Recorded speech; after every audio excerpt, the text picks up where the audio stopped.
The IRS is hiring 87,000 new auditors to come after you. We're going to dig into the hard data and figure out if these auditors are actually going after fabulously wealthy individuals and corporations as politicians sold it at the time, or if it's focused on the weak and vulnerable.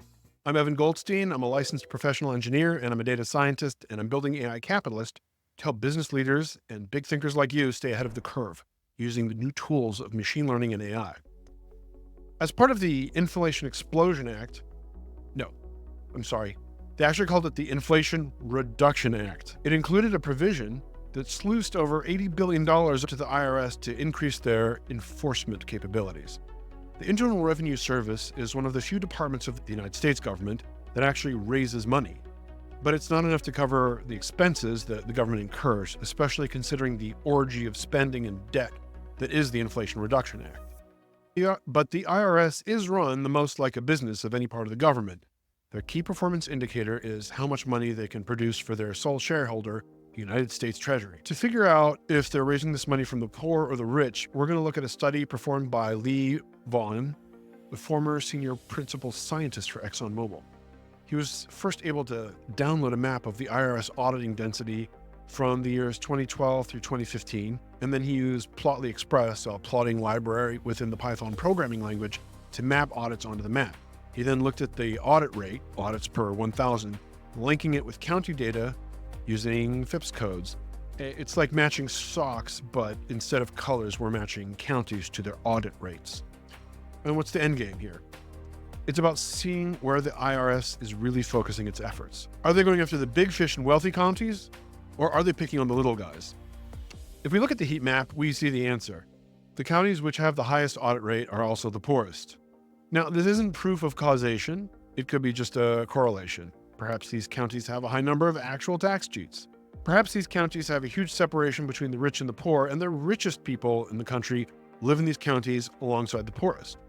Based on the cost of an apartment in New York City versus Tuscaloosa, Alabama, we intuitively think that's untrue, but it would require some more research to figure out. But this isn't the only evidence. A study of 2022 IRS tax audit data found that a taxpayer in the lowest income bracket is 5 times more likely to face an audit than in the highest. Nearly half of the IRS's audits went to the bottom 50% earners, according to Yahoo Finance.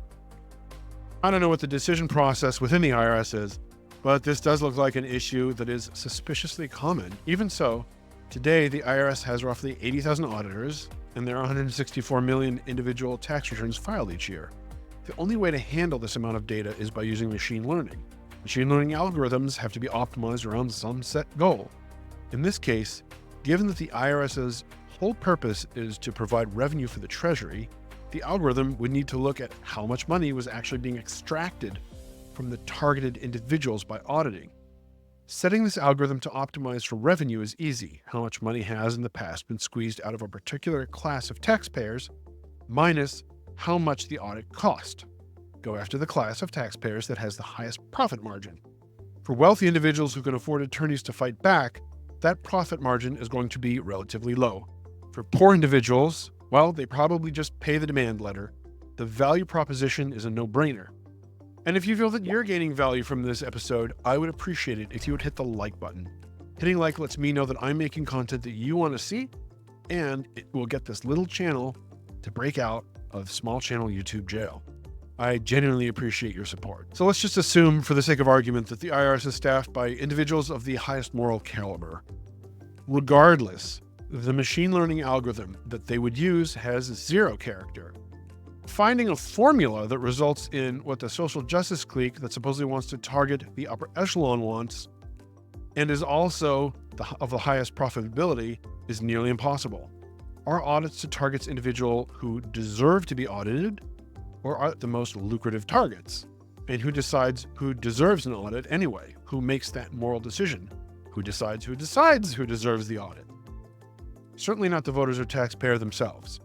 The current political climate is obviously hostile to the wealthy, but is that borne out by the fact? Is tax fraud in fact more common among the poor?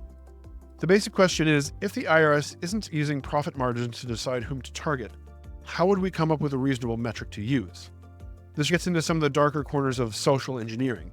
I've presented a lot of data on AI Capitalist about how the growing division between rich and poor as driving us and the United States closer and closer to internal conflict and bloodshed.